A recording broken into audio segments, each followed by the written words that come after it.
पुणे येथील राष्ट्रवादी काँग्रेस पक्षाचे कार्यकर्ते राजेंद्र हगवणे यांची कालच राष्ट्रवादी काँग्रेस पक्षातून सर्व पद किंवा सदस्यत्वातनं त्यांना मुक्त करण्यात आलेले, त्यांची हकालपट्टी करण्यात आलेली आहे. खरं तर त्यांच्या घरात जी घटना घडली आहे ती एक मानवतेला काळिमा फासणारी घटना आहे. याचा राष्ट्रवादी काँग्रेस पक्ष सर्वप्रथम निषेध करते. राष्ट्रवादी काँग्रेस पक्षाची मागणी हीच आहे की वैष्णवी हगवणेला न्याय भेटला पाहिजे.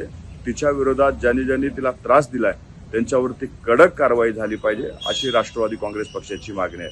अजितदादांनी नेहमीच अनेक भाषणांमधून सांगितले, माझा पदाधिकारी, माझा कार्यकर्ता जर कुठं चुकीचा वागत असेल तर त्याला टायरमध्ये घेऊन मारलं पाहिजे. अशा अनेक वेळा भूमिका अजितदादांनी स्पष्ट केलेल्या आहेत. राष्ट्रवादी काँग्रेस पक्ष अशा कुठल्याही घटनेला पाठीशी घालण्याचं काम करत नाही.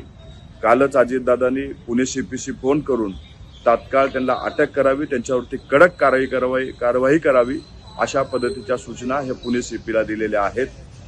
राजेंद्र हगवणेची कालच पक्षातून हकालपट्टी करण्यात आलेली आहे. माध्यमाला माझी विनंती आहे, कौटुंबिक वादाला पक्षाशी जोडून पक्षाची नाहक बदनामी करू नये, एवढीच विनंती राष्ट्रवादी काँग्रेस पक्षाकडनं करण्यात येत आहे.